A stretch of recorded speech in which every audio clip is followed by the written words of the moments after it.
Bonjour à toutes. C'est un deuxième rendez-vous puisque c'est vrai que vous avez été en fait très nombreuses à être intéressées par mes secrets, ceux qui me permettent d'avoir énormément de temps libre malgré... c'est vrai que j'ai une multi-activité. Il y a quelques années, j'ai découvert un outil qui m'a semblé fabuleux, que l'on appelle aujourd'hui Bullet Journal, qui n'est pas une méthode, c'est pas une méthode en soi, parce que pour moi une méthode c'est quelque chose qu'on implique. C'est plus un concept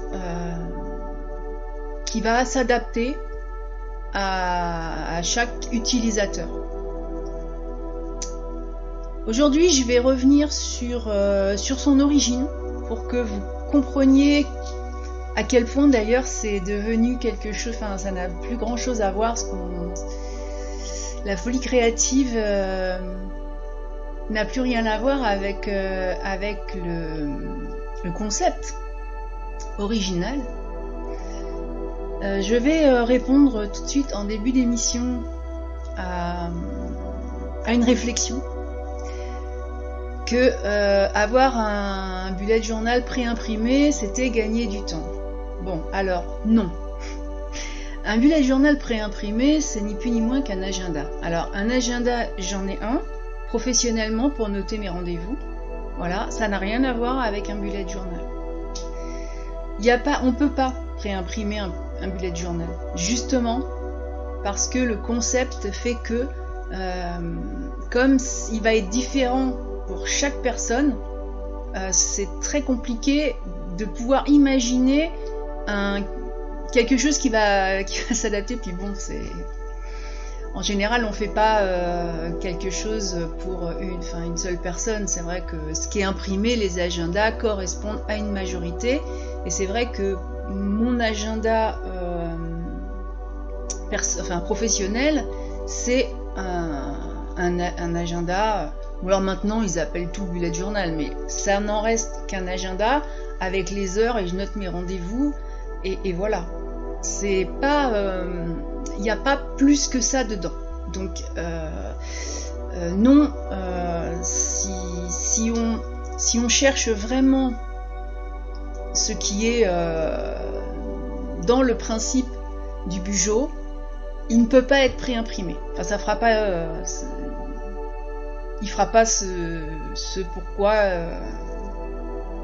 on en parle. Parce qu'au départ, c'est vrai que c'est un concept.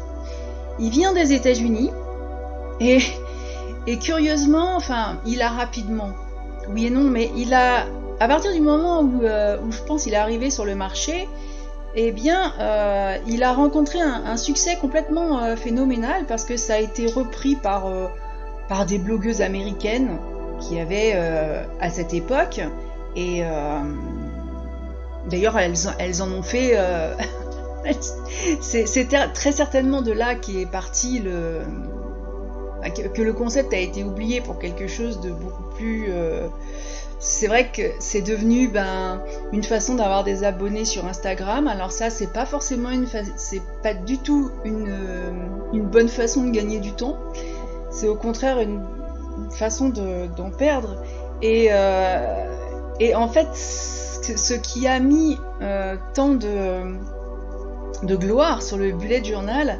c'est l'inspiration inépuisable que ces blogueuses ont fournie en partageant leur expérience avec le carnet miracle. Mais en fait, à partir du moment où les réseaux sociaux lui ont fait traverser l'océan, voilà, pour qu'il arrive en Europe, il avait déjà perdu une grande partie de son intérêt de base. Parce que le Bugeaud, il est partout, hein. Alors après, on l'a retrouvé partout. C'est vrai qu'à l'époque, les magazines féminins en ont parlé. Alors il y a des tas de blogs, je crois, qui sont uniquement dédiés à ça. Bon, plus trop, mais c'est vrai qu'il y a eu des rayons de papeterie débordants, carnets, accessoires, voilà. Mais finalement, à l'origine, c'est quoi exactement le bullet? Une bonne question. Non? Alors, c'est assez curieux. Parce que c'était fin du XXe siècle, donc à New York. Ryder Carroll est un designer qui envoie valser tout ce qui est post-it, agenda électronique,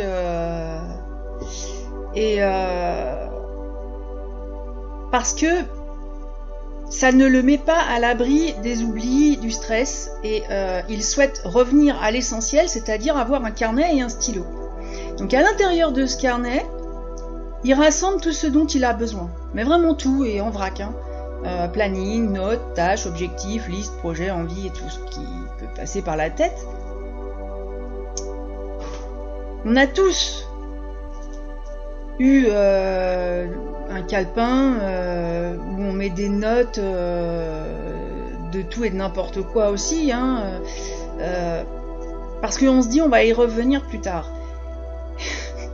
C'est vrai que en général on constate qu'après des dizaines de pages griffonnées, il n'y a pas de lien entre elles, et que les notes noyées, eh bien elles sont relativement introuvables. Mais c'est pas bon, quand c'est introuvable, c'est pas exceptionnel. En fait, ce qui a rendu cette bien service d'ailleurs à Ryder Carroll, c'est que pour lui, elle devient géniale parce qu'il ajoute un sommaire et des pages numérotées. Voilà, c'est très simple, hein. Il n'est pas allé chercher midi à 14h. Et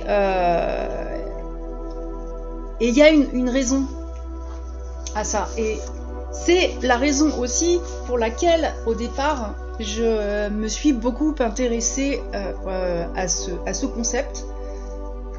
Pour moi déjà, hein, mais aussi pour des enfants. Parce que quand Ryder Carroll explique que lui, il avait des problèmes scolaires et qu'ils ont commencé vraiment très tôt. À l'école primaire, il avait déjà des notes vraiment catastrophiques, des enseignants à bout de nerfs et des profs qui étaient résignés. Il avait des résultats tellement inquiétants que qui passait ses vacances d'été à suivre des cours de rattrapage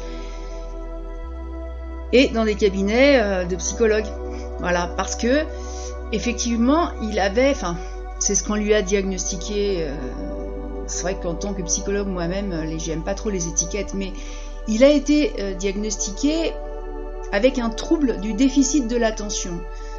C'était les années 80, donc une époque où la pathologie ne fournissait pas, il n'y avait pas de solution proposée. Elles étaient, il y en avait, mais elles étaient complexes. Elles n'étaient pas adaptées à son cas, parce que bon. Et puis, il était toujours en échec, et puis il accumulait. C'est vrai qu'au bout d'un moment, on perd toute estime de soi. Hein. Donc, comme rien ne fonctionnait, parce que son cerveau fonctionnait différemment, quand on parle de trouble du déficit de l'attention, c'est un faux problème. Ça, je peux vous le dire. Ça n'a rien à voir. C'est parce que on n'a pas du tout. Nous ne sommes pas dans la pensée unique. Nous ne sommes pas dans la réflexion unique et nous n'avons pas un cerveau préformaté. Ce qui fait que, en fonction de ce qu'il y a autour de nous, en fonction du développement, il y en a qui. C'est vrai que les enfants ont tous une façon particulière de réfléchir et puis de retenir et du coup c'est pour ça que je dis que c'est plus un concept parce que ça va caler à tout le monde, à la façon dont il va l'utiliser. Alors évidemment, c'est vrai que Ryder Carroll manquait de concentration, enfin, il n'arrivait pas à canaliser son attention sur un seul sujet. Et ça, c'est pas, enfin, c'est vrai que c'est pas que lui. C'est c'est une chance que c'était dans les années 80 parce qu'aujourd'hui, en plus, d'où l'intérêt du bullet journal, et je trouve qu'il a de plus en plus d'intérêt dans son concept d'origine, parce qu'aujourd'hui, avec dans les années 80, il n'y avait pas du numérique partout. Aujourd'hui, avec l'envahissement des notifications de tout et de partout, c'est horrible. Donc, quand on veut être concentré sur un sujet pour être efficace, performant, pour retenir, pour que ce soit parce qu'on est étudiant, parce qu'on travaille, parce qu'on a des projets, il faut se concentrer sur quelque chose. On ne peut pas être à droite, à gauche, le cerveau, ça, il n'arrive pas à faire. Donc, Ryder Carroll, il voulait vraiment focaliser ses efforts sur ce qui était le bon objet au bon moment et être à 100% dans ce qu'il faisait. C'est quand même, on voit bien que c'est pas non plus un problème intellectuel. Mais c'est vrai que pour lui, ses pensées, elles dérivaient. Comme classiquement, hein, quand on lâche le fil de la discussion. Il pouvait être attiré par la première distraction venue, et voilà. Et donc, au fur et à mesure, c'était un enfant, et plus tard, un jeune homme qui s'éparpillait. Ces choses à faire, ça s'accumulait, et puis il finissait par se sentir submergé. Je pense que nous sommes nombreux à nous reconnaître dans ce qu'il décrit de lui-même au niveau psychologique. Et bon, évidemment, dans ces cas-là, quand on est scolarisé, les notes, ça s'en ressent. On se fait malmener. Puis il y a aussi le doute de soi, j'en ai parlé. Il y a un petit rien qui peut déconcentrer. Donc, le stress, il finit par être énorme. Surtout, sur les enfants, sur les adultes aussi, mais c'est vrai que les enfants n'ont pas la capacité forcément de pouvoir chercher une solution, puisqu'ils sont obligés de passer par les adultes qui ne leur offrent pas. Alors, Ryder Carroll, lui, admirait les bons élèves, et il les enviait, hein, parce que c'est super d'avoir une attention sans faille, et des cahiers très bien remplis. Lui, il se demandait quel était leur secret. Je suis pas certaine qu'il y ait un secret. Moi, je connais des adolescents qui, dans une classe pleine de brouhaha, sont fixés sur le professeur et n'entendent que ça. Donc ça leur posera pas de problème. Il peut y avoir tout le bazar pas possible. C'est vraiment parce qu'ils ont une capacité, je sais pas, de se mettre dans une bulle. Et il peut se passer n'importe quoi, voilà. Donc c'est vrai que quand on les voit comme ça, c'est fascinant parce que on se dit, mon Dieu, mais qu'est-ce que c'est bien l'ordre de la discipline. Mais bon, quand on n'y arrive pas, on essaye de trouver des astuces pour s'adapter parce que à la façon de penser. Alors, je m'y suis vraiment intéressée au niveau de la psychologie il y a très longtemps parce que c'est pour les enfants qu'on dit. Alors ils se sont passés par un nombre de noms, tout et n'importe quoi, surdoué, avancé, nanana. C'est pas ça, c'est vraiment une façon différente de. C'est une capacité de raisonnement qui est différente. Et évidemment, ils sont facilement en échec scolaire et il leur faut des repères. Donc Ryder Carroll faisait peut-être ou pas partie de cela, c'est peut-être un autre problème, j'en sais rien, mais il a finalement mis sur pied un système qui a fonctionné et qui a tenu dans les pages d'un seul cahier qui était à mi-chemin entre agenda, journal intime, bloc-notes, pense-bête, puis carnet de dessin, enfin voilà. Et ça lui a fourni quelque chose qui était flexible, intuitif, et il a pu hiérarchiser ses idées. Et il est devenu moins distrait, moins accablé, parce que ses pensées, il les lâchait là-dessus, et il est devenu plus productif. Il a compris qu'il était capable d'y arriver, donc ça a remonté aussi son estime. Et lentement et sûrement, tout s'est allégé. Et c'est quelque chose, c'est pour ça que je dis que quand c'est arrivé à nous, le concept, il était déjà complètement tronqué, parce que c'était en 2007 et il travaillait en tant que graphiste web.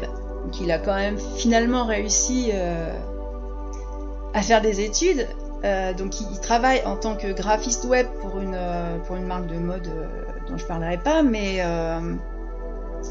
bon, comme il a trouvé ce boulot par une amie qui avait aussi du mal à organiser son mariage, il a commencé à partager, parce qu'il voulait la remercier de l'avoir aidé à trouver ce boulot. Donc il a tout simplement partagé ce truc.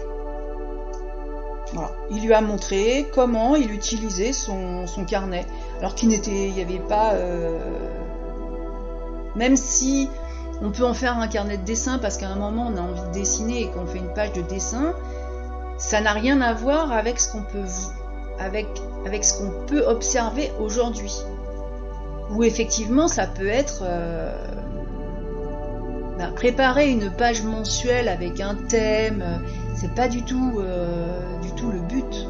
Si on veut en faire un carnet très créatif, on peut le faire, mais le but du bullet journal, ce n'est pas ça. Et donc sa collègue, elle a accepté sa proposition, et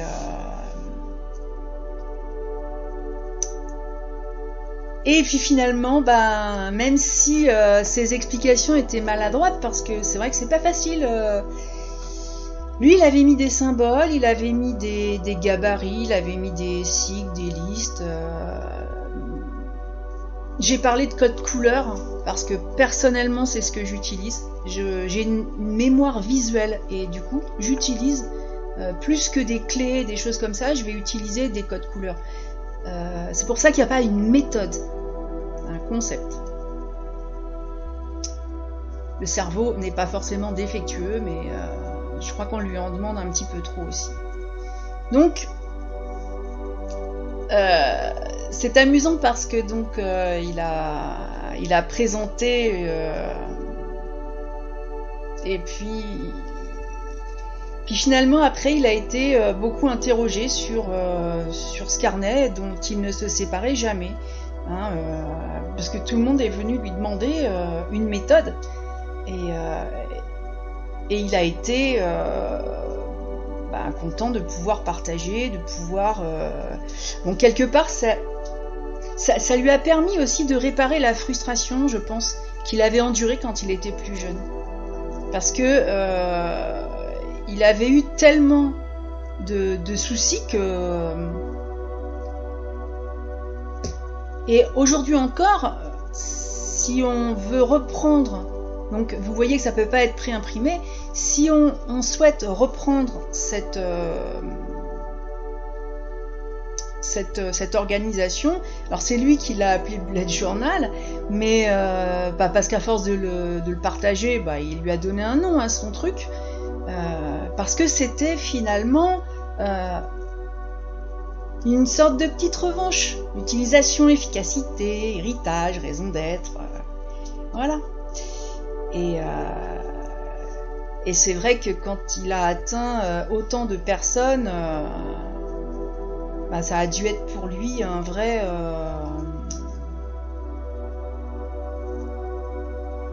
une reconnaissance, je pense. Parce que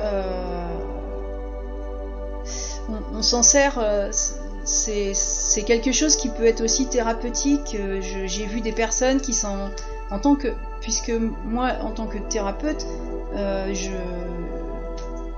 je favorise l'écriture manuscrite, et ce type de carnet, donc dans son concept, va venir aider, par exemple, à résoudre un stress post-traumatique grâce à un journal quotidien, des troubles obsessionnels compulsifs,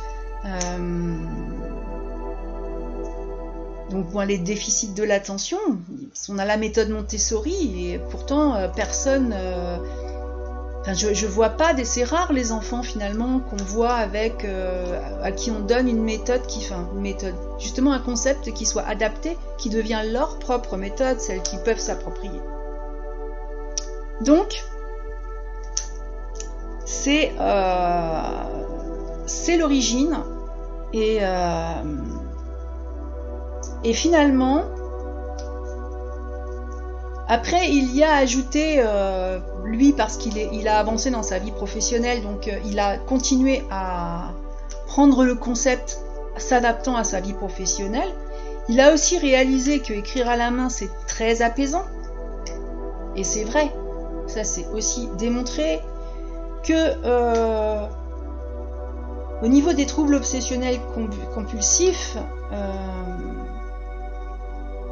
eh ben, le carnet, l'écriture, c'était du temps pour une passion, du dessin et du lettrage créatif. Mais c'est pas tout le monde qui va faire du lettrage créatif. C'est parce que là, c'était un besoin. Voilà. Et bien sûr, c'est vrai que c'est quelque chose qu'on a toujours sur soi, qu'on reconsulte.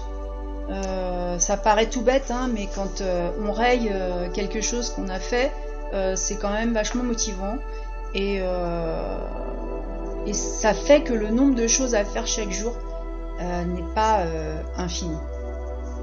C'est vrai que moi, quand je l'ai pris, ça a été la fin des factures impayées ou de ce genre de choses. Donc, c'est vrai que tout simplement, même dans son activité professionnelle, les outils numériques, et encore plus pour quelqu'un qui a un trouble qui a des difficultés à se concentrer sur une seule chose, c'est pire que tout. Et on revient à l'essentiel, c'est-à-dire un carnet, un stylo. Voilà. Donc ça, c'est vraiment pour ramener ce qui peut vous sembler irréalisable, parce que vous voyez des œuvres d'art quand vous êtes sur des réseaux, des choses comme ça. Non, le bullet journal, c'est pas ça, c'est vraiment On va dire que l'objectif numéro 1, c'est de gagner en productivité. J'ai pas trouvé d'autres mots. Mais bon. Parce que si je ramène à mon expérience, quand on multiplie les outils d'organisation, on finit par plus savoir où donner de la tête. Donc, on risque de passer à côté d'informations essentielles. En général, quand on rassemble tout ce qui est nécessaire au même endroit, c'est beaucoup plus simple d'avoir une vue globale, efficace, de tout ce qui compose votre quotidien. Je vais prendre un exemple. Vous avez une étagère dans votre cuisine avec les épices. S'ils sont tous alignés là, et que vous les voyez, déjà quand un pot sera vide, vous le verrez tout de suite. Enfin, je ne sais pas si ça vous parle, mais si vous en mettez un peu partout, ça va être plus compliqué de les trouver, puis il y aura toujours quelque chose que vous n'aurez pas. Là, c'est exactement le même principe. Donc là, en mettant tout au même endroit, vous gagnez vraiment du temps, hein, sincèrement. Et le bullet, moi j'ai gagné en sérénité, parce que je mets le passé, le présent, le futur. Alors là, ça a été appelé rapid logging, donc il y a 4 grands principes que je vais vous donner.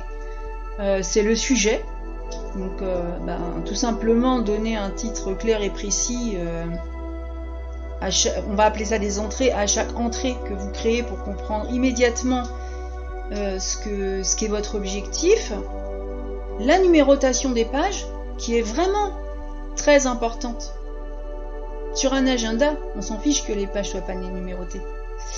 Mais là, c'est très important parce que c'est vraiment le pilier de la méthode. Et parce que chaque jour,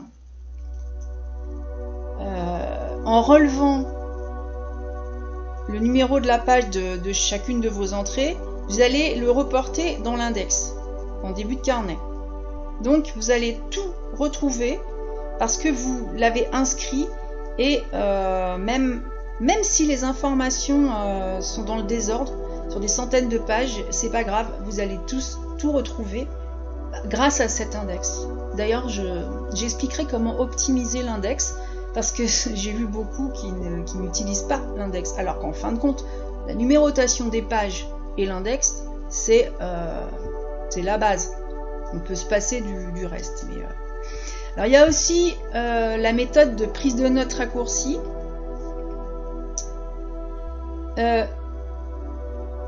Notez uniquement l'information qui est essentielle. C'est un mot-clé. Mission, gain de place, gain de temps, gain de mémoire. Parce que c'est vrai qu'on arrive à mémoriser 3 mots-clés, en gros, dans une phrase qui est rédigée, du coup, de mettre que les mots. Déjà, vous gagnez le temps, vous n'êtes pas obligé de faire des phrases, on s'en fiche que ce soit pas joli. Ce qu'il faut, c'est que ce soit vraiment,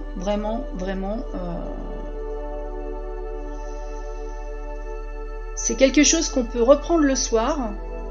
Alors déjà, le fait de le reprendre, vous allez avoir un rappel. Le fait de le mettre dans l'index, vous allez déjà, votre cerveau, il va ranger tout seul. Parce que comme c'est l'écriture manuscrite, je ne vais pas rentrer aujourd'hui dans tout ce qui est cognitif, mais le fait de prendre ce temps, c'est du temps pour soi et pour préparer sa journée du lendemain. Et on se lève aussi avec beaucoup plus de tranquillité quand on sait parfaitement comment la journée va se passer. Il y a toujours sachant qu'il y a toujours des impondérables.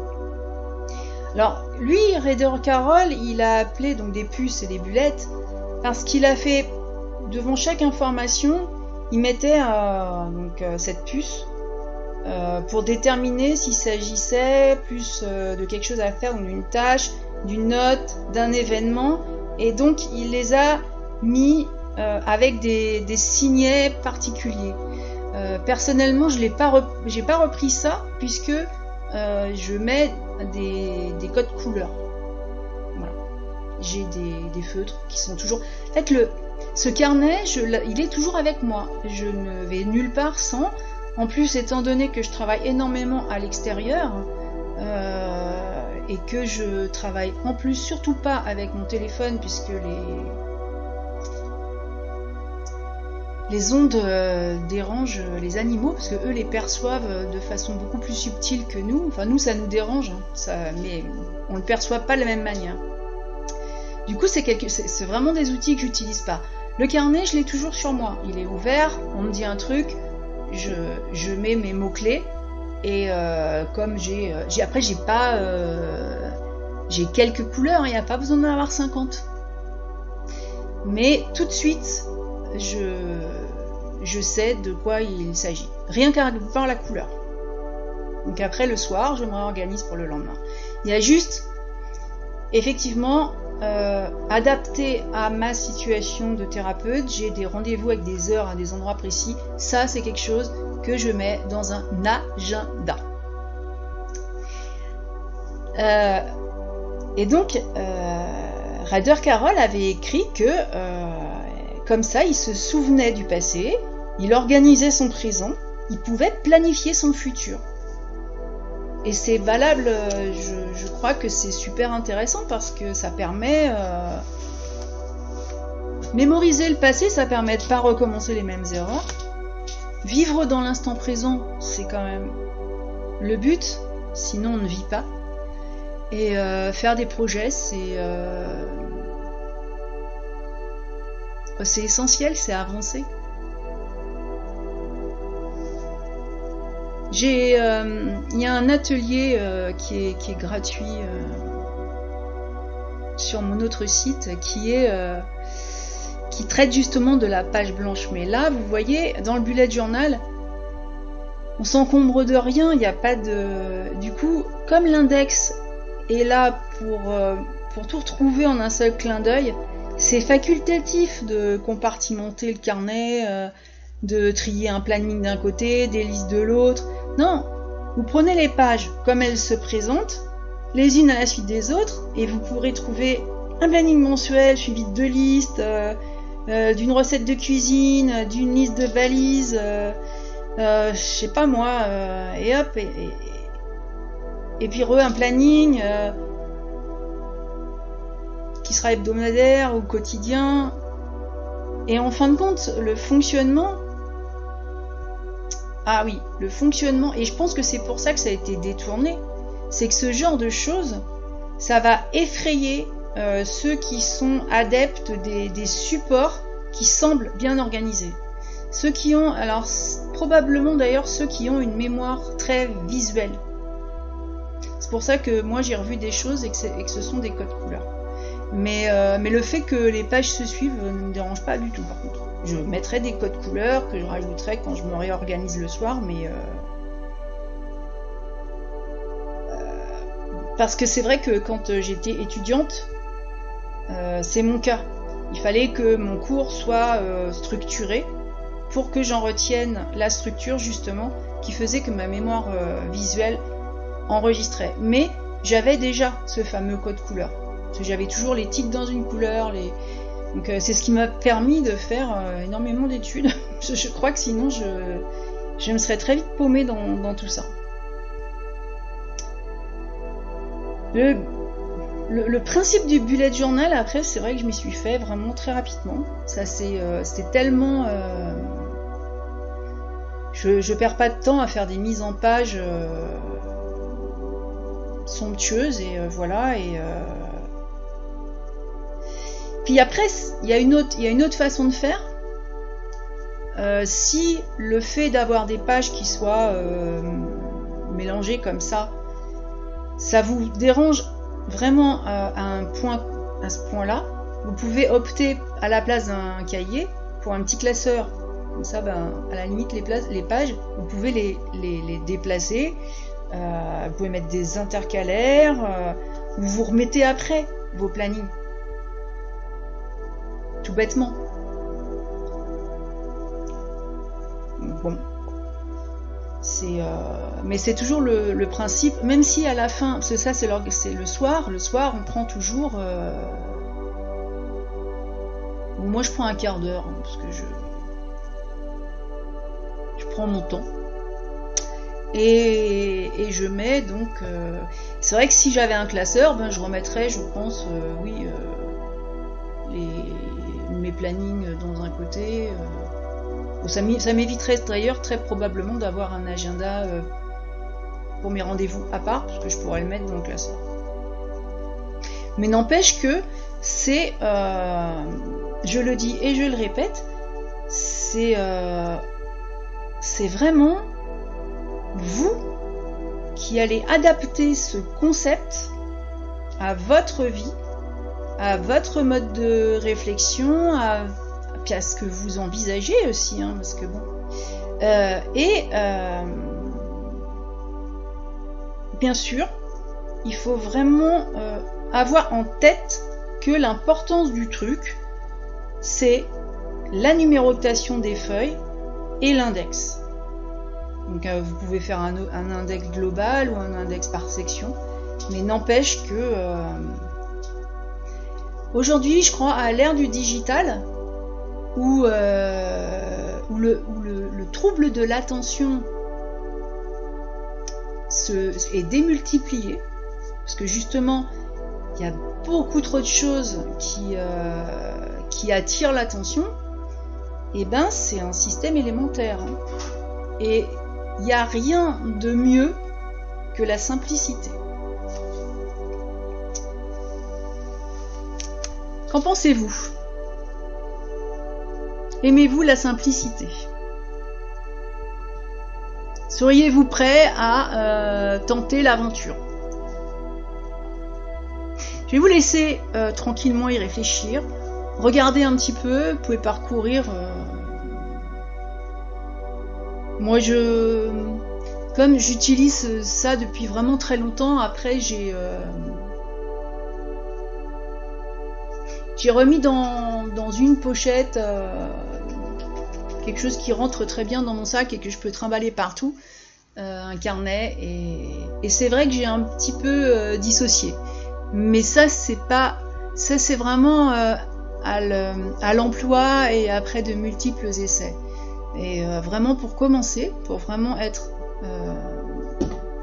ne serait-ce que pour récupérer votre capacité d'attention. Parce que j'entends beaucoup de mes patients dire j'ai pas le temps, mais c'est juste parce que moi je les vois, ils sont sans arrêt attirés par quelque chose qui fait qu'en fin de compte, effectivement, au bout d'une heure, ils n'ont rien fait.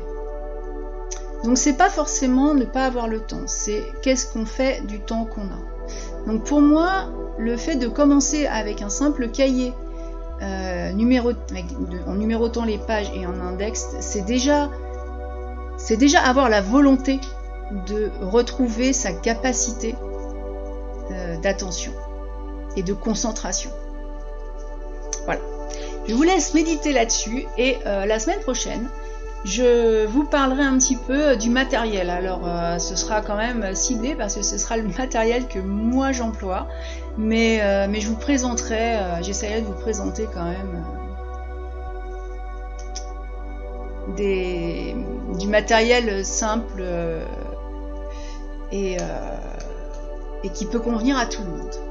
Je vous souhaite une très bonne semaine et bien sûr je vous dis à la prochaine.